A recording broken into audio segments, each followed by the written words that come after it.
시험이 없는 신앙이 없다라고 하는 그런 책이 있습니다. 되게 매우 좋은 책인데요. 여러분들도 한번 읽어보시면 좋을 것 같습니다. 이 책 제목처럼 신앙생활하는 성도들에게는 시험은 반드시 찾아오고 그 시험은 반드시 거쳐가야 된다라는 것입니다. 이 시험이 올 때 사람에 따라서 시험을 이기는 성도님들이 있는 반면에 때로는 그 시험 때문에 교회를 떠나기도 하고 또 그 시험 때문에 하나님을 떠나는 사람들도 있습니다. 그래서 성도들마다 겪는 시험은 다양합니다. 사람에게 상처를 받아서 또 교회의 헌금 문제 때문에 또 교회의 재정적인 문제 때문에 그리고 목회자와 중직자, 직분자들 때문에 시험이 들고 넘어지고 교회를 떠나고 심지어는 하나님을 떠나는 기도합니다. 자, 오늘 우리가 읽은 시편 73편은요. 처음에 어떻게 시작을 하냐면요. 자신이 시험에 들 뻔하였다. 이런 고백으로 시작을 하고 있는 것이 시편 73편입니다. 우리는 보통 교회 다니면서 시험에 들었다. 그리고 시험에 넘어졌다. 이런 사람들은 믿음이 연약한 성도다. 또 교회에 온 지 얼마 되지 않은 초신자다. 우리는 이렇게 생각을 합니다. 그래서 시험에 드는 사람들은 믿음이 연약한 사람이고 예수님을 믿은 지 얼마 되지 않은 사람들, 그런 사람들이 시험에 든다라고 그리고 시험에 넘어진다라고 우리는 그렇게 생각을 합니다. 근데 오늘 읽은 말씀에서요. 시험에 들 뻔한 이 사람은요. 믿음이 연약한 초신자가 아니었습니다. 오늘 73편 말씀에 보면 표제어에 누구의 시라고 써져 있습니까? 아삽의 시라고 이렇게 되어 있습니다. 이 아삽이라고 하는 사람은요.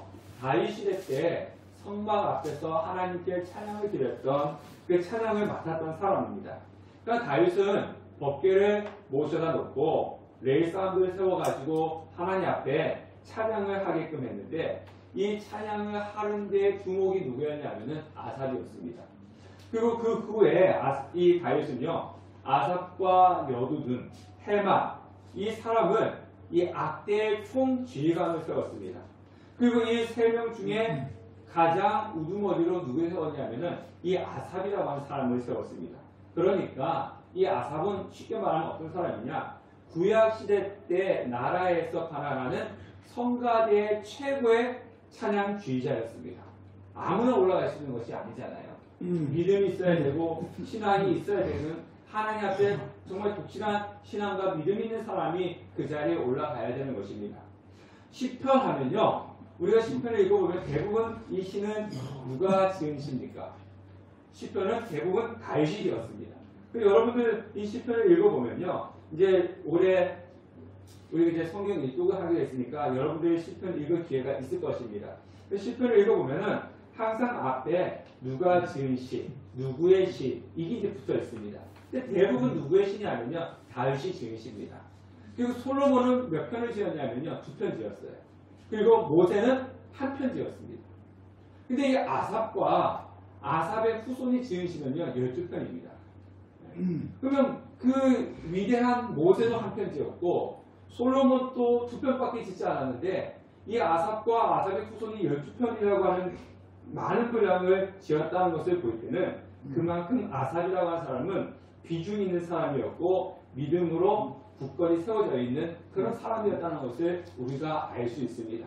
자, 그런데 그 믿음 있는 사람이 지금 이 시편 73편에서 이렇게 고백을 하고 있는 겁니다. 자, 여러분들의 이해를 돕기 위해서 1절과 이제 3절은 우리가 쓰고 있는 개역 개정판이 아니라 표준 새 번역으로 제가 옮겨놨습니다. 자, 다 같이 한번 읽어볼까요? 1절, 2절, 시작. 하나님은 마음이 정직한 사람과 마음이 정결한 사람에게 선을 베푸시는 분이건만 나는 그 확신을 잃고 넘어질 뻔했구나. 그 믿음을 버리고 미끄러질 뻔했구나. 이 아삽이 이렇게 고백을 하는 거예요. 하나님은 정직한 사람, 정결한 사람에게 선을 베푸시는 것으로 나는 알고 있었는데 근데 그 확신이 잊어버렸다는 겁니다. 그 믿음이 미끄러질 뻔했다는 것입니다. 자, 그러면 이 훌륭한 사람, 이 믿음이 굳건한 사람이 믿음을 잃어버리고 넘어질 뻔하게끔 만들었던 그 원인이 무엇이었냐? 그것은 바로 3절에 나오고 있습니다. 3절도 다 같이 한번 읽어볼게요. 시작. 그것은 내가 거만한 자를 시샘하고 악인들의 누리는 평화를 부러워했기 때문이다. 무슨 얘기냐면요. 이 땅에 악한 자들이 누리면서 살아가는 그 평안함, 그것을 보면서 부러워했다는 거예요. 아삽이.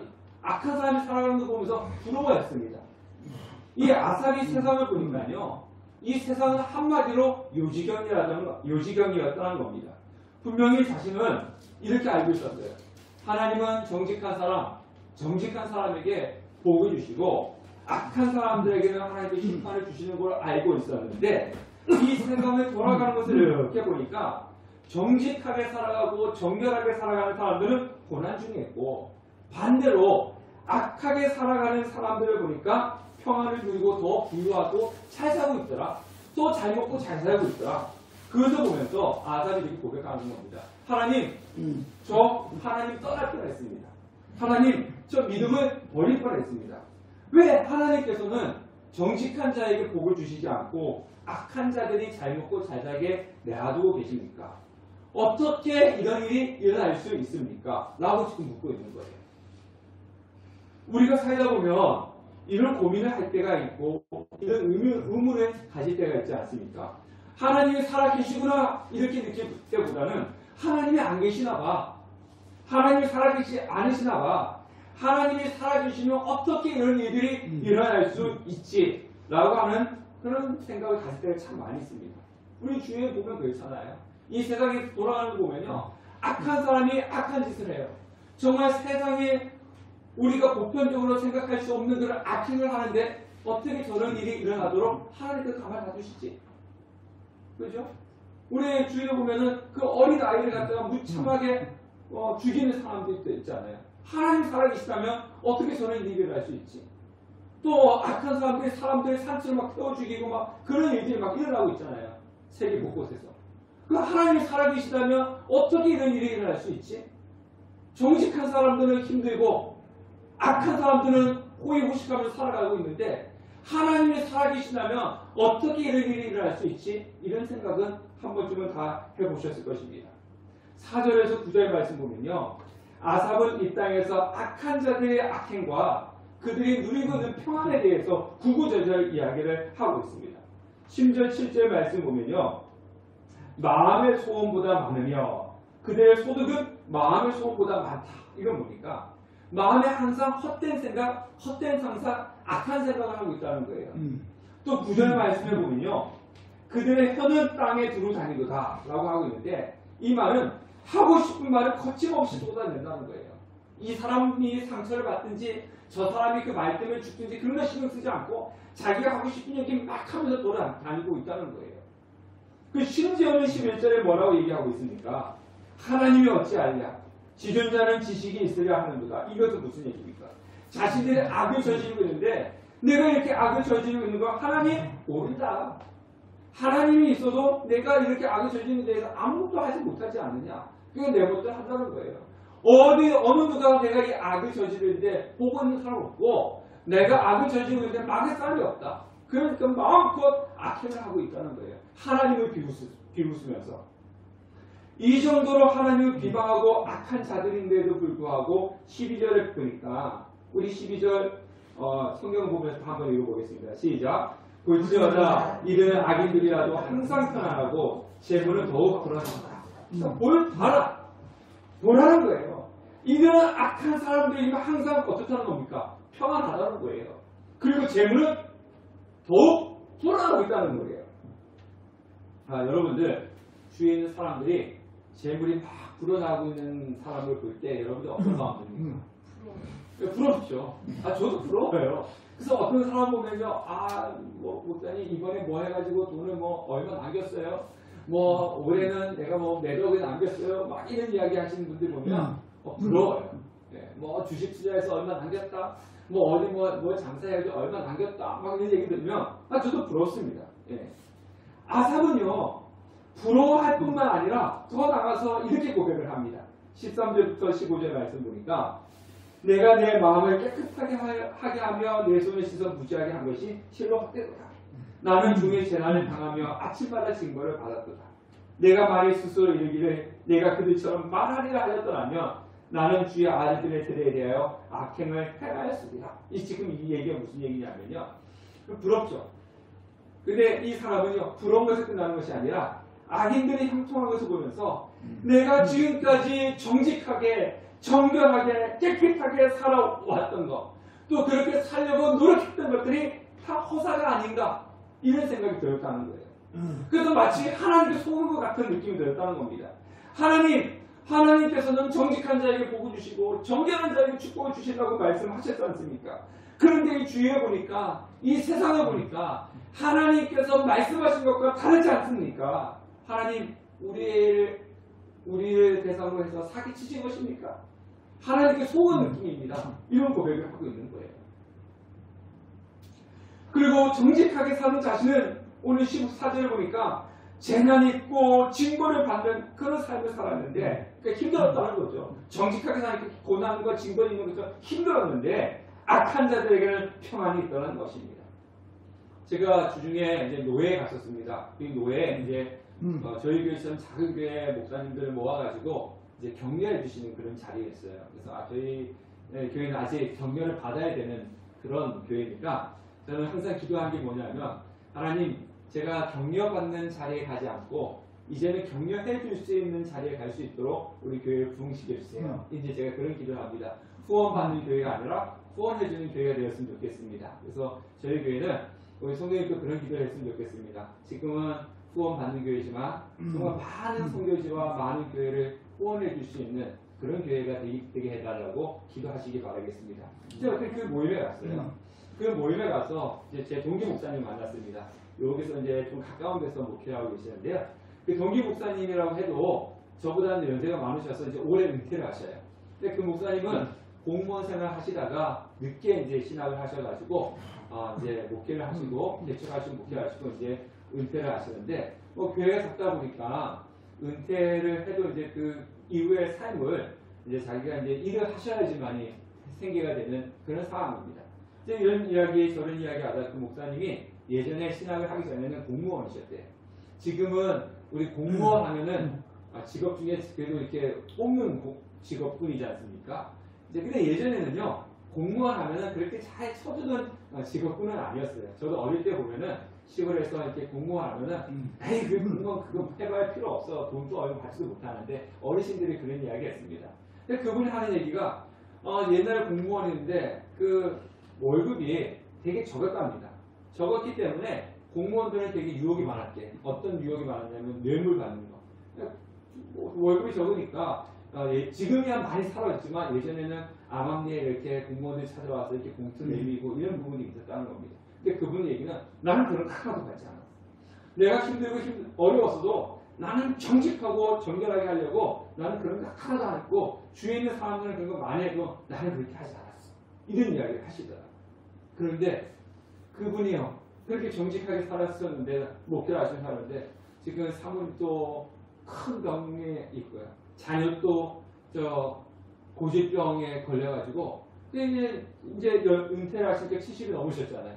근데 은퇴를 하셨어도 사모님이 편찮으시니까 또 자녀가 아프니까 자신이 생계를 꾸려야 된다. 뭐 해야 되지? 이제 나이가 많아 써주는 데도 없는데 이런 고민을 하고 있는 거예요. 이 세상이 그렇다는 겁니다. 정직하게 정결하게 살아가는 사람이 잘 돼야 되는데 그 목사님처럼 70이 넘은 나이에 집안의 생계를 생각해야 되는 그런 삶이 우리 주위에는 너무나 많이 있다는 것입니다. 그래서 세상이 악한 것을 보니까 하나님이 살아계시다면 이럴 수 없는 것이다. 마귀는요, 우리의 고통의 문제를 가지고 우리의 믿음을 흔들고 있습니다. 그런데도 사단은 우리의 고통의 문제를 가지고 우리를 흔드는데도 하나님은 침묵하고 계시고 하나님은 나를 위해서 역사해 주시면은 우리가 믿음으로 이겨내서 뭔가 될 것 같은데 하나님은 잠잠하고 계시는 그런 경우들이 많이 있습니다. 왜 하나님이 역사하고 계시지 않습니까? 왜 하나님은 가만히 계십니까? 이런 마음이 든다는 겁니다.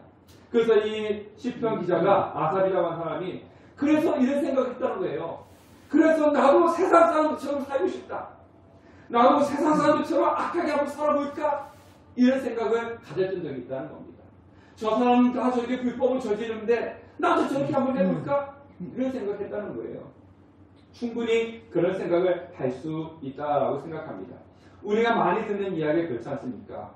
여러분들 주에 예수 믿지 않은 사람들 중에서 이런 이야기 많이 듣지 않습니까? 요즘 그렇게 해서 세상을 어떻게 살아가?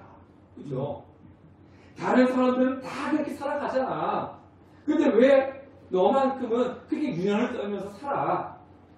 좋은 게 좋은 것이야. 알고 괜찮아. 내가 아는 모 장로도 다 그렇게 하더라. 내가 알고 있는 모 권사도 다 그렇게 하더라. 다 예수 믿는 사람도 그렇게 살아. 다 뒤에서 불법을 저지르고 다 정직을 떠나버리고 그렇게 다 사는 거야. 그렇게 하지 않으면 이 땅에서 살아갈 수 없어. 이런 이야기 여러분들 한두 번은 다 들어보셨을 것입니다. 아삽도 그런 생각이 들었다는 거예요. 내가 정직하게 사니까 새벽마다 재앙이 있고 징벌을 받는데 악하게 살아가는 사람들은 평안을 누리고 재물이 늘어나는 것을 보면서 나도 저 사람들처럼 저렇게 살아볼까? 이런 생각을 가졌다는 것입니다. 그런데 오늘 성경에 보니까요. 내가 그렇게 하면 하나님의 자녀들에 대해서 악행을 해야 하기 때문에 안 되겠다. 내가 그렇게 하면 예수 믿는 다른 사람들에게 힘들게 하고 배신하고 악행을 하기 때문에 나는 그렇게 할 수 없어서 돌이켰지만 하나님이 악한 자들이 잘 되는 것을 보고 가만히 계시는 모습이 나는 도저히 이해가 되지 않는다. 이런 고백을 지금 아삽이 하고 있는 겁니다. 하지만 성도 여러분, 하나님이 안 계시기 때문에 그런 일이 벌어지는 건 아닙니다.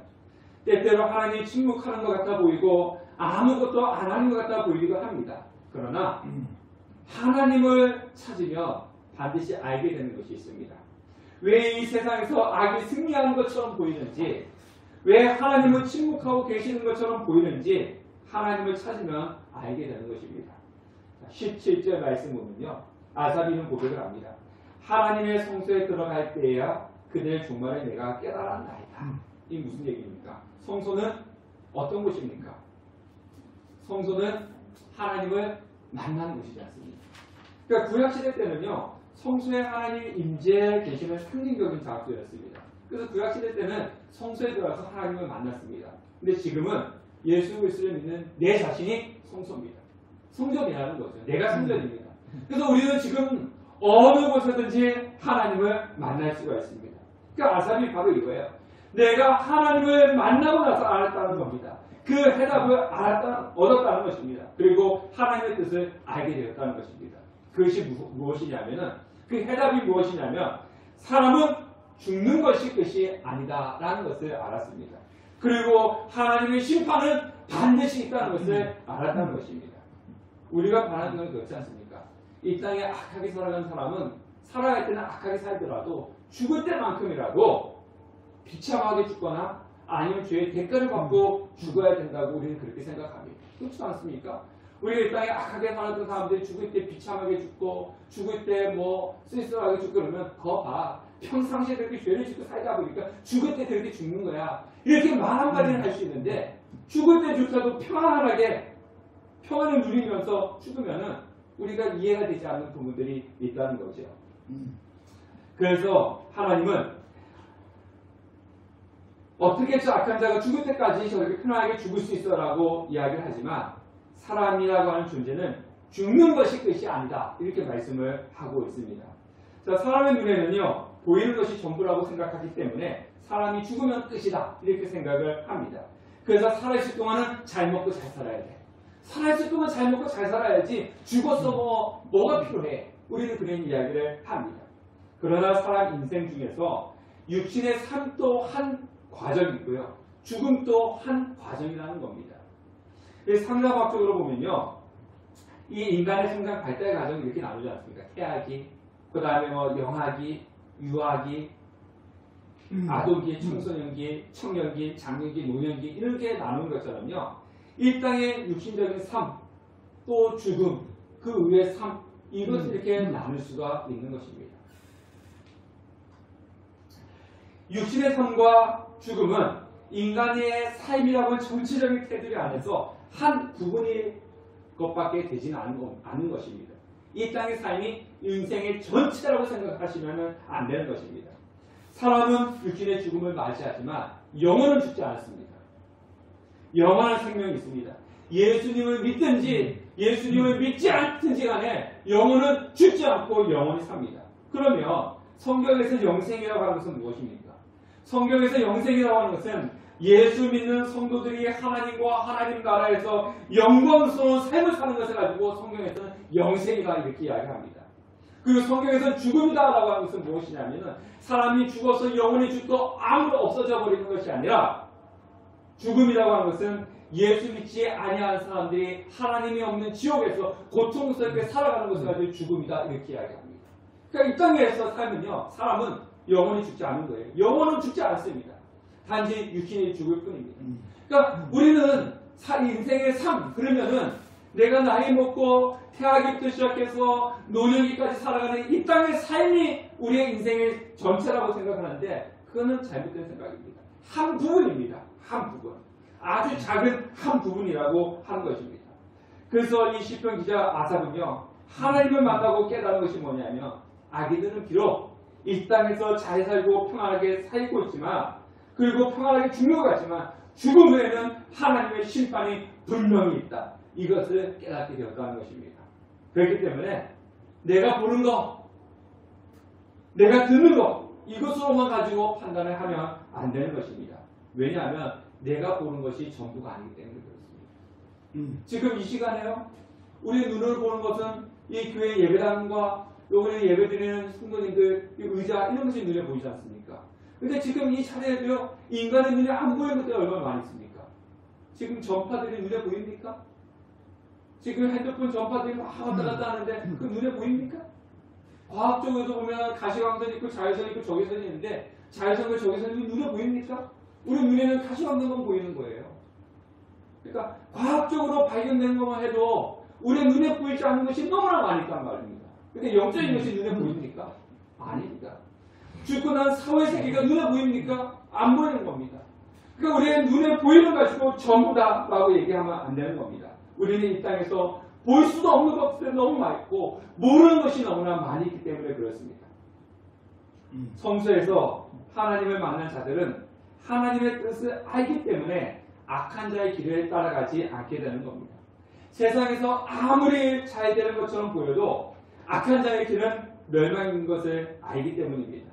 세상에서 아무리 고난 가운데 산다 할지라도 하나님의 말씀대로 살아가는 것이 복받은 길임을 알기 때문에 이 땅에 신앙생활하면서 고난의 길이 있다 할지라도 하나님의 말씀대로 살아가는 것입니다. 많은 사람들은 진짜를 보지 못합니다. 왜냐하면 성소에서 하나님을 만나지 못하기 때문에 그렇습니다. 얼마 전 TV를 보다 보니까요. 이 추운 겨울 날씨에 해돋이를 보기 위해서 산에 오르는 사람들이 막 나오더라고요. 이제 그때 TV에 나오는 산은 강원도 설악산이었습니다. 근데 거기 가면 이제 바다에서 동해에서 해가 떠오르는 것을 본다는 거죠. 근데 그 바다에서 떠오르는 해돋이를 보기 위해서 서울에서 전날 밤에 내려간대요. 또 어떤 사람들은 밤새도록 차를 타고 내려간대요. 그래서 이제 이 새벽에 아직도 이제 그 해돋이를 보러 가니까 꼼꼼한 새벽에 올라가는 거 아니겠습니까? 몇 시간 동안 올라갔는데 매서운 추위를 뚫고 올라가는 사람들입니다. 근데 한 번도 아니고요. 어떤 사람들은 우리는 한 달에 7번씩 옵니다. 8번씩 옵니다. 이렇게 이야기하시는 분들도 계시더라고요. 그래서 저는 그걸 보면서 이런 생각이 들었어요. 뭐하러 저런 고생을 하지? 그냥 산에 올라가고 싶으면 그냥 낮에 올라가지. 뭐 밤에 잠도 안 자지 않고 내려와가지고 새벽부터 그렇게 추운데 올라갈까? 그냥 낮에 그냥 올라가서 이제 바다 보고 이렇게 하면 좋지. 뭐 새벽부터 저런 고생을 해. 저는 이제 그 TV를 보면서 그런 생각을 했습니다. 그런데요. 새벽에 정상에 올라가서 그 해돋이를 볼 때 그 경험을 하지 못한 저 같은 사람은요. 그 사람들을 이해하지 못합니다. 뭐로 저렇게 하지? 근데 그 사람들은 한 번에도 올라가서 그것을 경험했던 사람들은 그렇게 올라가는 사람들을 이해합니다. 저런 것이 있어서 올라가는 거야. 저런 맛이 있어서 올라가는 거야. 그렇게 압니다. 근데 저는 이해를 못합니다. 만일 거기 한번 올라갔다가 그 산에 한번 올라갔다 내려오면은 우리 교회 성도님들이 100명에 등록한다. 그러면 제가 올라갈 거예요. 아니면 한번 올라갔다 내려오면 100만 줄게. 그런 조건이 주어진다면 저 갈 겁니다. 그런데 네 돈 들여가지고 네 시간 들여서 가라. 저는 죽어도 안 갈 거예요.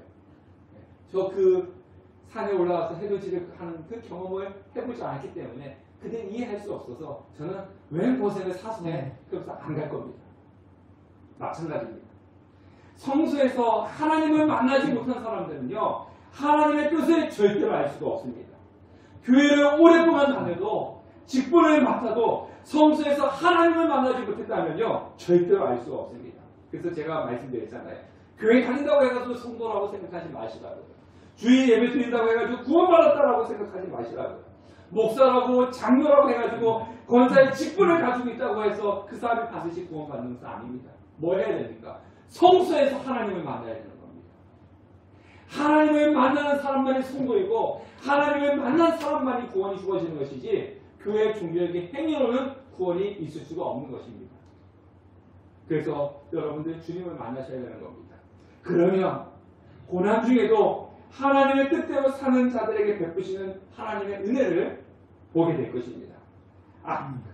지금은 알지 못하지만 악한 자들을 징벌하시는 하나님을 우리는 보게 될 것이고 마지막 때에 지금 하나님을 만나지 못했던 사람들도 마지막에 하나님이 악한 자에게 심판하시는 것을 알게 되고 다 보게 될 것입니다. 자, 그런데요. 매도 먼저 맞는 게 맞다고 마지막 때 가가지고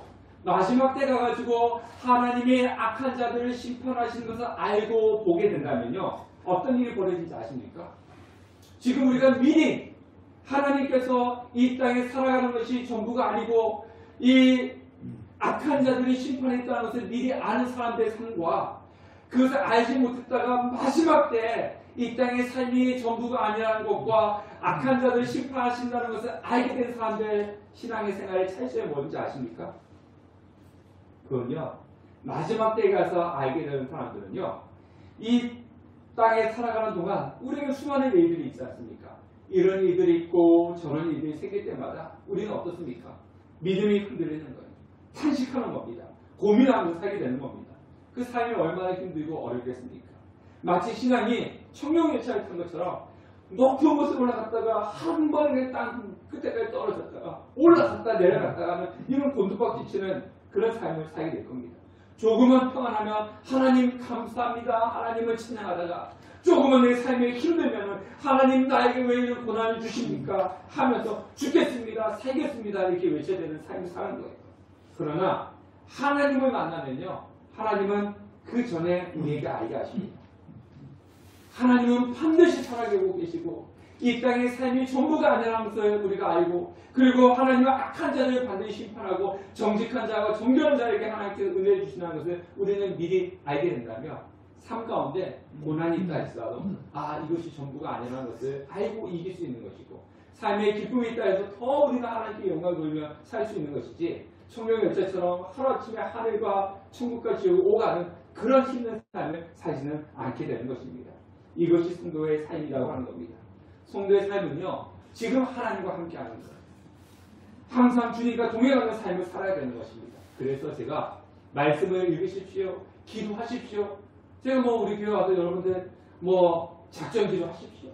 아니면 동사를 얼마큼 하십시오. 그런 강요하지 않지 않습니까? 늘 제가 하는 이야기는 말씀 읽으십시오. 기도하십시오. 왜? 그 속에 하나님의 은혜가 있기 때문에 그 속에서 하나님을 만나기 때문에 말씀과 기도하라고 제가 하는 이유가 거기에 있는 것입니다. 악한 자들이 잘 살아가는 불합리한 세상 속에서 어떻게 믿음으로 살 수 있겠습니까? 우리와 함께 하시는 주님의 손을 붙들고 나갈 때 그래서 항상 주님을 바라보고 나갈 때 우리는 이 악한 세상 속에서도 믿음을 지키면서 살아갈 수가 있는 것입니다. 자, 23절 말씀 보면요. 내가 항상 주와 함께하니 주께서 내 오른손을 붙드셨나이다. 내가 주님과 함께하니까 주님께서 내 오른손을 붙드셨기 때문에 우리는 살아갈 수가 있는 것입니다. 성한 목사교회 유기성 목사님께서 이런 말씀을 하시더라고요. 그 유기성 목사님의 부모님들은 북한에 사셨던 분들입니다. 그런데 그 아버님은 평양신학교를 다니는 가운데 6.25 전쟁이 터졌습니다. 그래서 그 할아버지만 그 북한에 있는 교회를 지키겠다고 남고 나머지 가족들, 친척들이 다 같이 남쪽으로 이제 피난을 내려갔다고 합니다. 피난을 내려온 가운데 수원점에 들려서 이제 밤에 이제 수원 근처에서 이제 그 창고 허스름한 창고에 있어가지고 거기서 이제 하룻밤을 묵게 되었다는 겁니다. 하룻밤을 묵는 과정 속에서 그 창고에 폭탄이 떨어졌대요. 폭탄이 떨어져가지고 그 친척들이 그냥 한순간에 그냥 거의 다 죽었다고 합니다. 그냥 한 자리에서 그냥 친척들이 다 돌아가신 거예요. 자, 유기성 목사님 가족과 친척들이 남쪽으로 피난온 이유는 오직 하나라고 합니다. 신앙을 지키기 위해서. 북한에서는 교회를 핍박하니까 신앙을 지키기 위해서 남쪽으로 피난 왔는데 하루아침에 그냥 한 자리에서 온 가족이 그냥 폭탄을 맞아갖고 다 몰살해서 죽었습니다. 속된 말로 예수 믿고 망한 것입니다.